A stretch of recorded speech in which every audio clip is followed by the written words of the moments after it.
केंद्रीय राज्य मंत्री और अपना दल एस की नेता अनुप्रिया पटेल ने यूपी में सीट शेयरिंग को लेकर बड़ा बयान दे दिया है।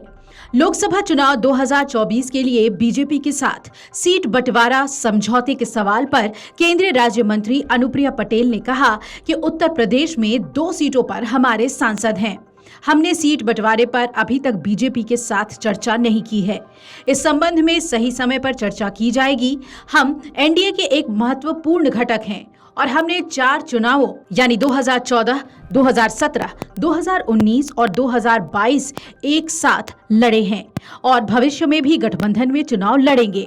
अपना दल सोनेलाल प्रमुख अनुप्रिया पटेल जाति जनगणना के पक्ष में भी हैं। उन्होंने शनिवार को कहा कि उनकी पार्टी जाति जनगणना के सपोर्ट में है और उनके सहयोगी इसके बारे में जानते हैं। अपना दल एस ने संसद और एनडीए की बैठकों में हर मंच पर जातीय जनगणना के संबंध में अपने विचार व्यक्त किए हैं। पटेल ने आगे कहा कि हमारा रुख बिल्कुल स्पष्ट है कि हम जातीय जनगणना के पक्ष में हैं। हम ये चाहते हैं और हमारी सहयोगी भारतीय जनता पार्टी इस बात से पूरी तरह से अवगत है। ये पूछे जाने पर कि क्या अपना दल एस मुस्लिम मतदाताओं को लुभाने का प्रयास कर रही है, तो पटेल ने कहा कि उनकी पार्टी सामाजिक न्याय की राजनीति करती रही है। हम पिछड़े और कमजोर वर्गों के लिए काम कर रहे हैं। अपना दल एस की राष्ट्रीय अध्यक्ष और केंद्रीय मंत्री अनुप्रिया पटेल ने सपा नेता आजम खान का बिना नाम लिए उन पर निशाना साधा। कहा कि रामपुर के लोग अब काला इतिहास भूल जाएं। रामपुर नई इबारत लिखने को तैयार है।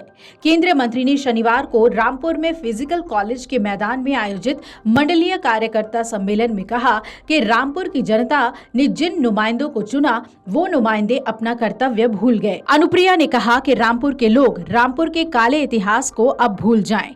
रामपुर के लोग नई इबारत को लिखने को तैयार हैं। आने वाले समय में नया इतिहास रचेंगे।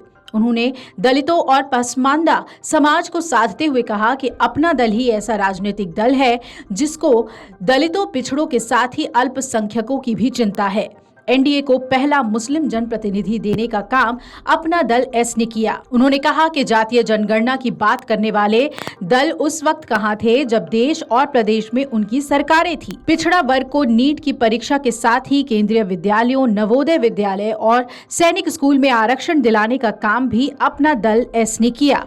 उन्होंने स्वार सीट से अपना दल के विधायक शफीक अहमद अंसारी को जिताने पर भी सभी का आभार व्यक्त किया।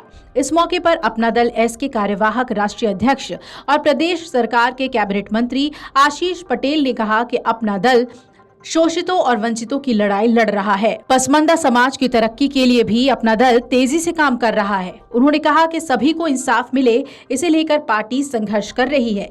उन्होंने पार्टी के इतिहास के बारे में भी जनता को बताया। अब देखना है कि अपना दल एस और बीजेपी के बीच लोकसभा चुनाव को लेकर किस तरीके से सीट शेयरिंग पर सहमति बनती है। Video desk amarujala.com। अगर आप ये वीडियो YouTube पर देख रहे हैं तो हमारे चैनल को सब्सक्राइब करें और बेल आइकन को दबाना ना भूलें। अगर आप Facebook पर ये वीडियो देख रहे हैं तो हमारे पेज को लाइक करें।